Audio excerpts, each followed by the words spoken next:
మరో breaking news చూస్తున్నాం. New రాజరాజేశ్వరిపేటలో ప్రస్తుతం పరిస్థితి అదుపులో ఉందని మంత్రి సత్యకుమార్ యాదవ్ తెలిపారు.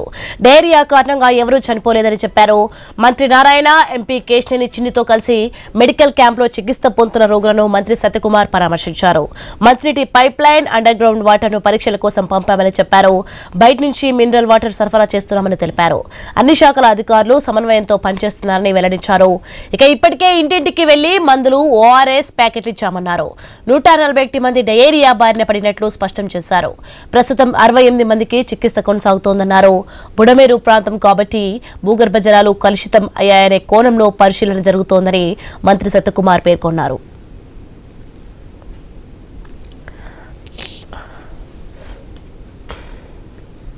ముఖం పడతా ఉంది. ఆ పేషెంట్ తో మాట్లాడితే నిన్నటి నుంచి 3 ఎపిసోడ్లు 4 ఎపిసోడ్లు ఈ రకంగా వస్తున్నాయని చెప్పడం జరిగింది. అయితే గత 4 రోజులుగా హౌస్ టు హౌస్ సర్వేలెన్స్ చేయడం, అంటే ప్రివెంటివ్ మెజర్స్ కూడా తీసుకోవడం జరుగుతా ఉంది. ఇప్పటిదాకా మొత్తం 141 కేసులు వచ్చాయి. ఒక 68 కేసుల దాకా యాక్టివ్ కేసులు ఉన్నాయి ఇక్కడ జీజీహెచ్ లో, ఇక్కడ క్యాంపులో కూడా. ఆందోళన చెందాల్సిన అవసరం లేదు.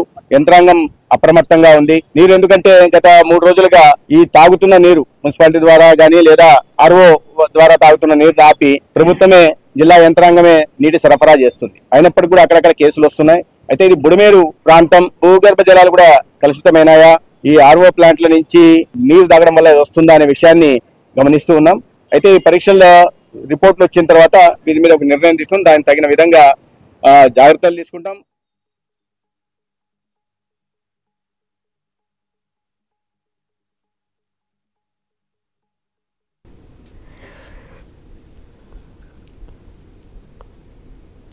ఇక డయేరియా ప్రబలిన వెంటనే అధికారులు వేగంగా స్పందించారని ఎంపీ కేశినేని చిన్ని తెలిపారు.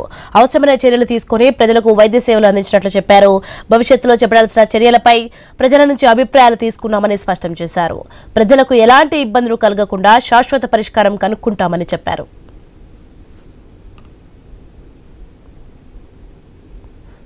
చర్యలు తీసుకుంటాం, క్యాంపు స్టార్ట్ చేయటం, ఇక్కడ ఉన్న పరిస్థితులను పరిశీలించి ఎందుకు ఇది ఈ విధంగా వస్తుందా అనేది రిపోర్ట్స్ కూడా రావాల్సి ఉంది. ఎక్కడికక్కడ ప్రభుత్వం నిన్నటి నుంచి నారాయణ గారు వచ్చిన కాడి నుంచి సమీక్ష నిర్వహించి అవేర్నెస్ ప్రజల్లో బాగా చేశారు.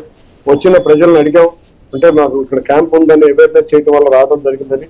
దీన్ని మరింత విధాల చర్యలు తీసుకుని ప్రజల ఇబ్బంది కలగకుండా ముందు తాత్కాలిక ఉపశమనాలతో, తర్వాత అధికారులతో మంత్రులతో కూర్చొని పర్మనెంట్ ఉపశమనం ఏదైనా ఉంటే కనుక నీటిలో కానీ ఇటువంటి ఏదైనా ఉంటే చర్యలు తీసుకుంటామని తెలియజేసుకుంటూ, తప్పకుండా ఈ ప్రాంతాన్ని మెయిన్ గా కాన్సన్ట్రేట్ చేసి, నేను కానీ కొండవమ్మ గారు కానీ కాన్సన్ట్రేట్ చేసి ఈ ప్రాంతంలో ఇటువంటి సమస్యలు రాకుండా చూస్తామని